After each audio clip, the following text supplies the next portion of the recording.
asocias con un mercadólogo, con un informático. Si vemos el equipo fundador del chatbot de Fractal, que platicaba también el doctor Treviño, es un ingeniero especialista en inteligencia artificial que se unió con un abogado, ¿no? El conocimiento únicamente se podrá generar y expandir en la medida en la que juntemos disciplinas y colaboremos. Y finalmente, sí les diría, para los que son abogados y sobre todo para los que son estudiantes, que necesitamos empezar a desarrollar habilidades diferentes. A mí me impresiona ver alumnos que acaban de salir de la facultad que llegan y me dicen que no saben usar Excel, que no saben usar Word. En verdad, todo este tema de minería de datos, o sea, un abogado debe de saber qué es una base de datos, debe de saber lenguaje básico de informática, de programación SQL. Estaba analizando el otro día la publicación del Diario Oficial de los nuevos estándares para la recepción electrónica de los títulos profesionales de la SEP, y en verdad ven la ley y todo es código fuente, firma electrónica. La ley, el Diario Oficial publica el código fuente que tienen que usar las universidades para esto, y de repente digo, ¿y qué pasa si mi abogado lo lee?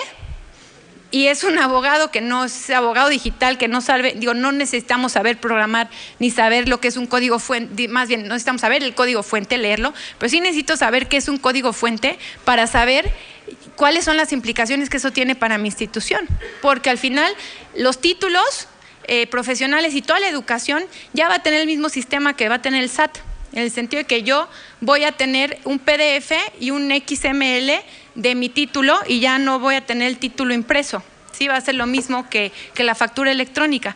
Entonces, el legislativo obviamente legisló, hizo esa ley, y de repente pues las instituciones educativas y los abogados van a tener que interpretarla y aplicarla, ¿no? Entonces, definitivamente ese es un tema que ya debemos de estar listos en las universidades. El tema también, una gran deficiencia que yo veo en México es el tema del inglés. En verdad, y Sam Pitroda lo decía, y decía, yo no entiendo cómo en México no hablan inglés, porque hoy en India les venimos a quitar todos esos trabajos que le correspondían a México por cercanía. Hoy habla uno a HP, habla uno a muchas empresas de tecnología y te contestan en la India. ¿Por qué? Porque la India tuvo la visión y porque hablan inglés. Entonces, en verdad, el inglés, además, déjenme les digo que en una estadística, no he encontrado la reciente, pero el 2015, el 7% de la información en Internet está en español. Casi un poco más del 50% de la información está en inglés y la demás pues en el resto de los idiomas. La verdad es que para ser el tercer idioma más hablado en el mundo es muy poquita información la que está en Internet.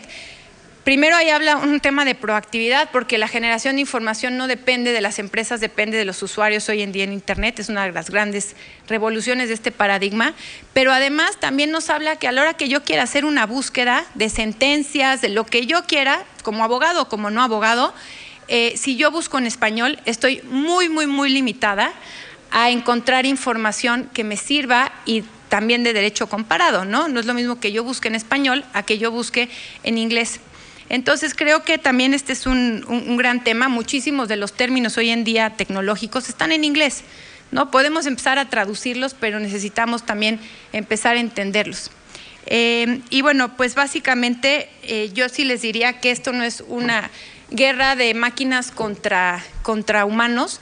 Esto es parte del cambio de paradigma, es perder el miedo y entender cómo la inteligencia artificial nos va a venir a ayudar a ser mejores personas y a enfocar nuestra energía en cuestiones más estratégicas que repetitivas, que es un reto, sí, que estamos enseñados a memorizar, a repetir y no a crear, sí. Es un reto para todo el sistema porque requiere un cambio de paradigma, pero está comprobado, por ejemplo, en el área de ajedrez, que es en donde más han hecho muchos estudios de inteligencia artificial, que el mejor ajedrecista ya no es una máquina. El mejor ajedrecista es un cyborg, que es una mezcla entre un humano que usa una máquina de inteligencia artificial.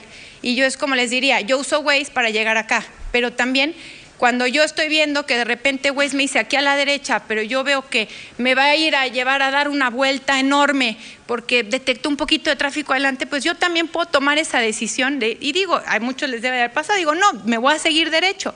¿Y qué hace Waze? Me recalcula la ruta de acuerdo a las decisiones que yo voy tomando. ¿sí? Entonces, esa es el cómo a mí la inteligencia artificial me va a ayudar a tomar mejores decisiones y a enfocar menos esfuerzo en tareas repetitivas y poder ser más estratégica en cualquier cuestión que hago. Muchas gracias.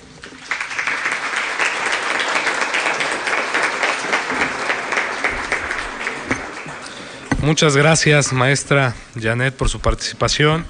Ahora, nuestro siguiente conferencista se ha destacado por dar conferencias no solo a nivel nacional, sino a nivel internacional. Por supuesto, es licenciado en Derecho por la Universidad Autónoma Metropolitana, es maestro en Derecho también por la Facultad de Derecho de la Barra Nacional de Abogados, es docente de las cátedras de Derecho Informático y Propiedad Intelectual, es miembro de la Barra Nacional y la Barra Interamericana de Abogados, coordinador de la columna de Propiedad Intelectual en la revista de Foro Jurídico, presidente de la Academia de Derechos Económicos, Sociales y Culturales, pero sobre todo es un abogado dedicado 100% a analizar los temas del derecho digital y es otro de los grandes abogados digitales de nuestro país, el maestro Jaime Alberto Díaz Limón.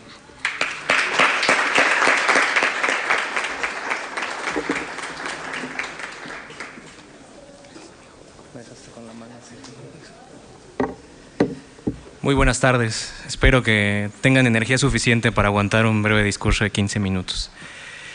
Tengo que empezar por agradecer el espacio. El hecho de que el título de este foro sea Derechos Digitales e Inteligencia Artificial tiene que ser de fiesta, tiene que ser para vanagloriarnos, tiene que ser para agradecer. Gracias, diputada. La verdad es que se agradece que esté abriendo estos espacios para académicos, para expertos en la materia, para alumnos, para estudiosos del derecho.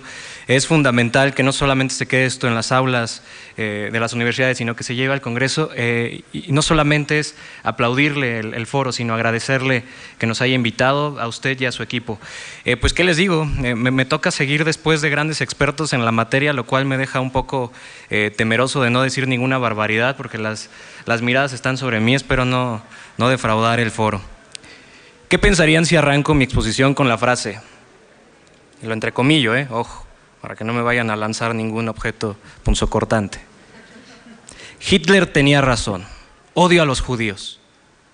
¿Qué pensarían inmediatamente? Quítenlo del panel antes de que diga otra barbaridad. Hay que sacarlo inmediatamente. Probablemente la diputada ya en este momento está pensando en cómo quitarme de este sitio antes de que diga otra barbaridad. Pues esta afirmación la hizo TAI, un software de inteligencia artificial desarrollado por Microsoft en el año 2017.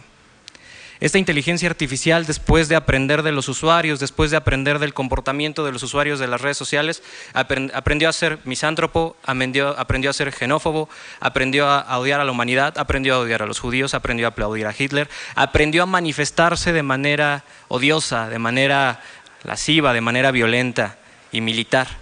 Esa fue la última frase que dijo TAI antes de que Microsoft tomara la decisión de bajarle el switch. ¿Se imaginan si esa misma frase lo hubiese dicho cualquiera de nosotros? Cualquier humano, la cantidad de hipótesis jurídicas, la cantidad de violaciones, la cantidad de demandas que hubiesen surgido en este escenario. ¿Qué creen que pasó? Efectivamente hubo gente que se sintió ofendida y demandó a Microsoft.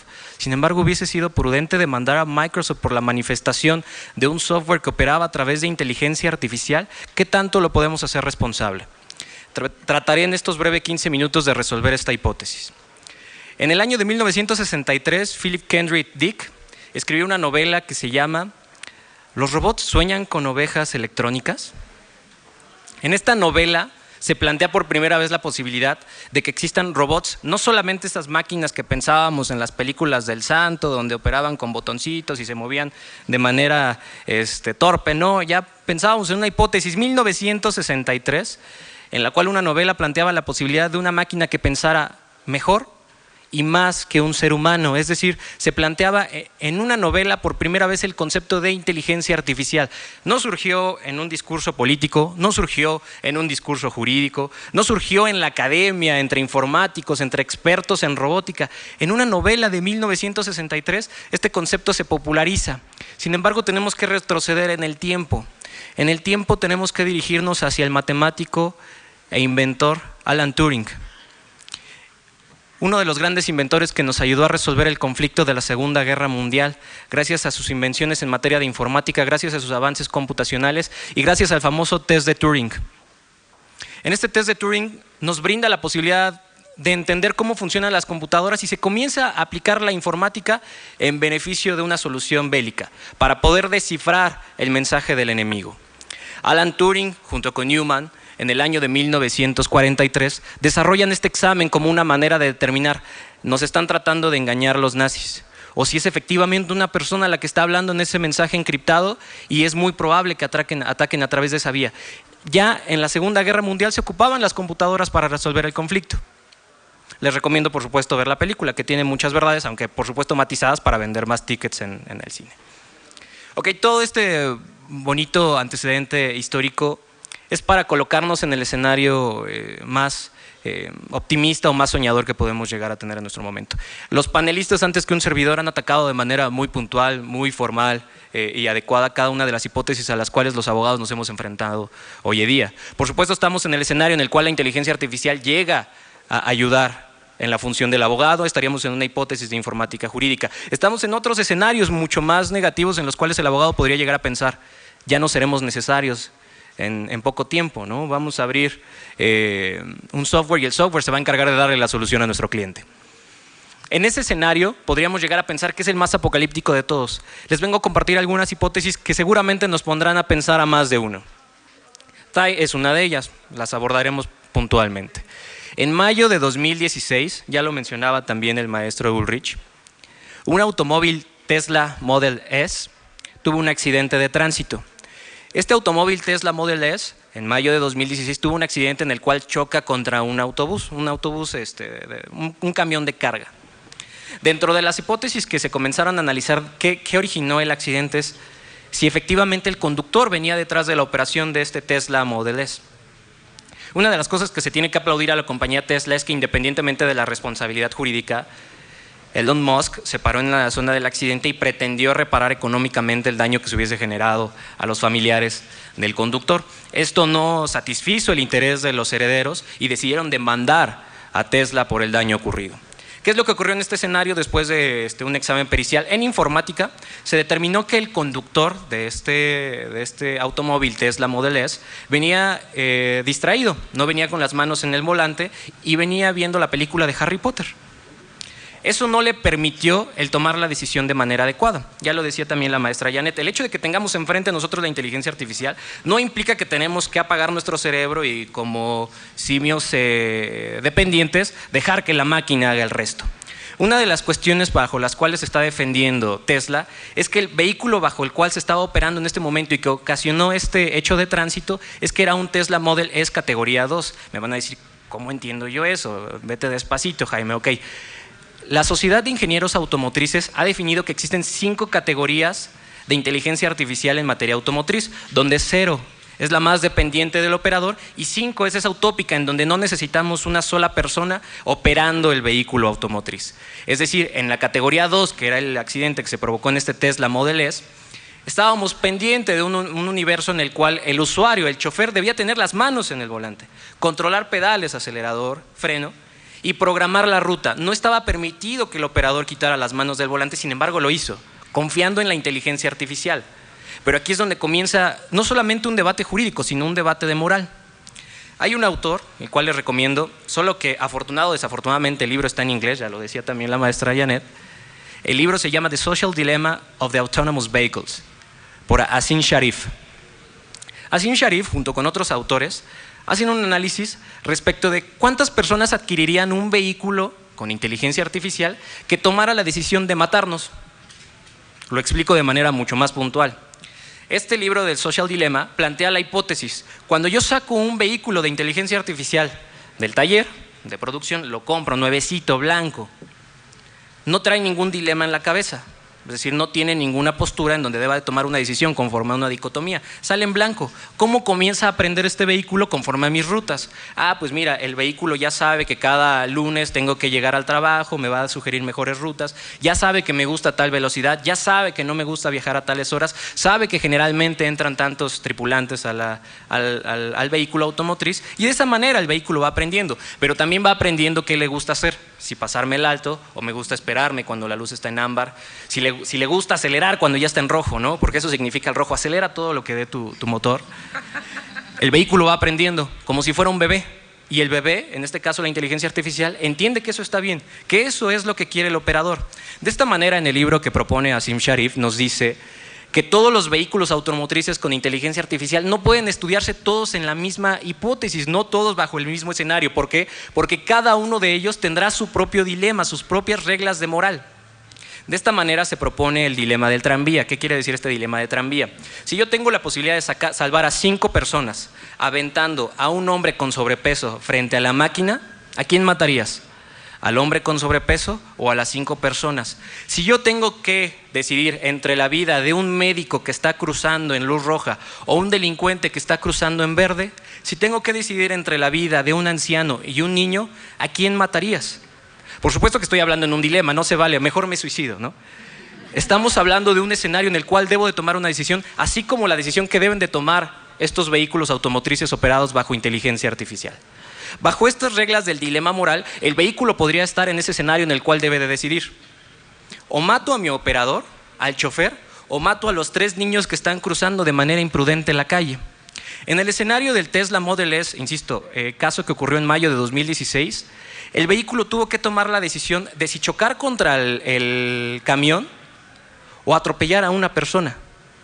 El vehículo, que en ese momento no tenía la supervisión humana, tomó la decisión, conforme a su dilema de moral, de matar a su operador. La pregunta del millón que propone Asim Sharif es: ¿cuántos de nosotros compraríamos un auto que tome la decisión de matarnos? Lo paradójico aquí es que cada vez estos vehículos tienden a ser más inteligentes, tienden a construir mejores dilemas de moral y tienden a aprender muchísimo más. ¿Cuántos de nosotros invertiríamos en ese vehículo que sabemos que podría poner en sus manos nuestra vida? Ese escenario no se resume ahí, ya que derivado de este escenario y del caso Brown contra Tesla, desafortunadamente la persona que falleció, Josh Brown, sus herederos inician este procedimiento en contra de Tesla, originó en Estados Unidos debates interesantes en materia jurídica. Uno de los más importantes o estudios más importantes es el que hizo Brian Walker Smith, profesor de la Universidad de Stanford de Leyes, texto que también está en inglés. En ese texto, que también está en inglés, el profesor Brian Walker propone el comenzar a hacer un estudio sobre la responsabilidad jurídica que pueden llegar a tener los programadores, los productores, los fabricantes, los operadores, y por primera vez se comienza a hablar de la inteligencia artificial, comenzar a darle responsabilidad a la inteligencia artificial. Esto, insisto, hablando de un estudio que hizo este profesor reconocido en materia de inteligencia artificial en Estados Unidos. Generalmente, y por lo que hemos escuchado de nuestros panelistas, es prudente pensar en la inteligencia artificial como un objeto de derecho, como un bien intangible, un software, un programa de cómputo, un código fuente, código adjetivo, base de datos, ¿sale? Eso que ya debería de estar en nuestro lenguaje. Sin embargo, en este escenario ya se comienza a ver la posibilidad de subir a la inteligencia artificial como un sujeto de derecho. Espérame, Jaime, espérame. Estamos hablando de cosas serias, no empieces con tus cosas imprudentes en este foro tan serio. Te pongo un escenario si no te estoy convenciendo con estos argumentos. El año pasado, la primera robot con inteligencia artificial en adquirir ciudadanía lo anunció a nivel mundial en el Foro Internacional de la Invención, esto en Arabia Saudita, y lo dijo a nivel mundial en Facebook Live: gracias al gobierno saudí árabe por otorgarme la ciudadanía. Es un honor ser la primera robot con ciudadanía. ¿Qué tiene de impacto esto? Ojo, no estamos hablando de certificado de origen, no estamos hablando de país de procedencia, no estamos hablando de nacionalidad, estamos hablando de ciudadanía. Si nos remitimos al concepto de ciudadanía que nos propone el diccionario de Black, que también está en inglés, este diccionario de Black nos dice que la ciudadanía es la categoría, el reconocimiento que hace un país a una persona por lo que refiere a sus derechos y obligaciones. Es la definición: a una persona, un Estado que le reconoce derechos y obligaciones. Al reconocerle a este país soberano ciudadanía a un robot, insisto, no le estamos dando categorías de objeto, de un bien mueble, le estamos dando categorías de persona, de ciudadanía. Comenzó a generar un debate jurídico y político importante. A lo mejor para muchos no será un impacto, sí, una robot que tiene ciudadanía y que tuvo una cita con Will Smith, ¿no? ¿Qué de impacto puede llegar a tener para el abogado? Mucho. En aquel país fue motivo de protestas. Te lo pongo por qué. Muchas de las damas hoy presentes pueden venir sin un hombre, ya son autónomas, son independientes y empoderadas. ¿Cuántos de ustedes avisaron que iban a venir acá? Ninguna, ya son los esposos los que tienen que decir, mi amor, llega con cuidado, no, yo aquí te espero mientras preparo la cena. Ya el empoderamiento de la mujer es mejor. ¿Cuántas de ustedes pueden venir en tacones, en faldas, sin pedirle permiso a nadie? En el país que profesa el Islam, por supuesto musulmán, es obligación de las mujeres el estar siempre acompañadas de un hombre. Es obligación de las mujeres usar el hijab, que es el velo y la túnica, estar cubiertas completamente menos los ojos. Quiere decir que en este escenario, Sofía tiene más prerrogativas y tiene más facultades que una mujer. Por supuesto que las mujeres se pusieron celosas y salieron a reclamar. A ver, gobierno saudí árabe, ¿por qué ella, si tiene ciudadanía y es considerada una mujer, por qué le permites salir sin un hombre y por qué le permites salir en ese atuendo? Tendría que estar cubierta de pies a cabeza. No se detiene ahí la cosa, no es solamente una cuestión feminista. Hay un gremio de trabajadores en el pueblo saudí árabe que se llaman los califa. Los califas son un grupo de trabajadores que están ligados enteramente al patrón, como una especie de esclavitud moderna. O sea, eso del godinaje viene copiado ahí de los califas. ¿Qué implica si eres un califa? Si eres un califa, no puedes salir del país sin el permiso de tu patrón. Ojo, vean este escenario. Los califas salieron a reclamar a las calles al gobierno saudí árabe. Oye, ¿yo puedo estar mi vida entera pidiendo permiso para salir del país a vacacionar? Y esta robot, con ciudadanía, anda de gira por el mundo.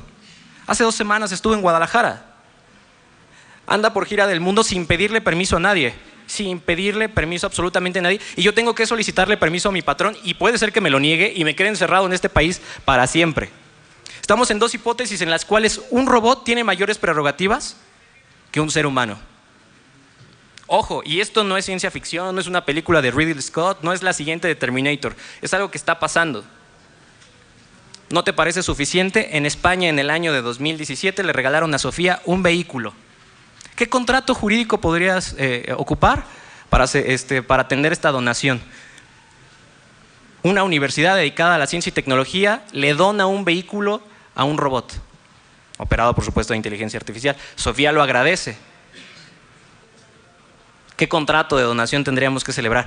Sofía podría firmar válidamente su contrato, no tendríamos que hablar de firma digital para respetar el foro, ¿no? Insisto, este tipo de escenarios ya es prudente comenzar a analizarlos. Por supuesto que tampoco pretendo destruir la figura jurídica en el que únicamente una persona es sujeto de derechos y obligaciones. Eso es una regla tradicional, es una regla ortodoxa de nuestra enseñanza, de nuestra doctrina, pero se están presentando hipótesis en las cuales puede ser que tengamos que comenzar a estudiar de nuevo las figuras de derecho y ver si vale la pena flexibilizar. Sofía es uno de estos casos. Es importante que el gobierno mexicano comience a invertir en este tipo de conocimiento, de cultura y de preparación. Han traído de relevancia el caso del vecino del norte, por supuesto que es el que tenemos pegadito y que las noticias nos pueden llegar más pronto. Sin embargo, la maestra Janet Huerta ya tocaba el caso de China, para que sientas envidia de lo que está pasando del otro lado del océano. En China tienen una universidad que es la Universidad de Shanghai Tech, que está dedicada completamente al desarrollo de tecnología. Esta universidad fue fundada hace 9 años. Asimismo, invirtieron $1.700 millones al año en materia de desarrollo de inteligencia artificial y tecnología, en tanto que nuestro vecino del norte redujo en 10%, que es más o menos $175 millones a su casa de ciencia y tecnología. Eso quiere decir que de aquel lado están haciendo bien las cosas pensando y apostando en la tecnología. No solamente en cualquier tecnología, sino en tecnología en materia de inteligencia artificial. Esto no se queda únicamente en el universo de la inversión científica, sino que poco a poco va a ir generando poder político y económico a las naciones. Esto también está claro para Japón, que fundaron hace 25 años la Universidad de Miji y hace 23 años fundaron el Departamento Especializado en Inteligencia Artificial. Y para que sientas más celos de que no hablas japonés en este momento, ellos hace 10 años construyeron el primer proyecto de ley para regular la creación de inteligencia artificial. Es decir, para evitarnos un futuro, un Skynet o un escenario de ese tipo que pueda generar una buena película de Terminator, dijeron, a ver, no, tenemos que regular el alcance de la creación de la inteligencia artificial y no podemos permitir que se cree cualquier tipo de inteligencia artificial. Tenemos que limitar su creación. Hicieron este anteproyecto de ley, lo propusieron a la Cámara de Legisladores de aquel país y ¿qué creen? Es un proyecto que prosperó y hoy en día tienen esta regulación para la creación de inteligencia artificial. Hace 15 años una ley similar se creó para el país de Sur Corea. Ya lo decía el maestro Ulrich, qué bueno que en México tenemos debate sobre muchas cosas, no es importante, es grato saber que se está moviendo la política, pero estamos quedándonos fuera de la novela. En algún momento la apuesta era la conquista del espacio, en otros momentos fue la conquista de las islas. Hoy les puedo decir que el poder político y económico está en aquellos países que están apostando a la tecnología y que están apostando fuertemente a la inteligencia artificial. No como un mecanismo que va a sustituir al hombre, hay que empezar a trabajar en paralelo, hay que empezar a entender que la inteligencia artificial ya está ahí, nos guste o no. El trabajo que tenemos hoy en día es entenderla, comprenderla y saber usarla. De esa manera me gustaría compartir una breve conclusión.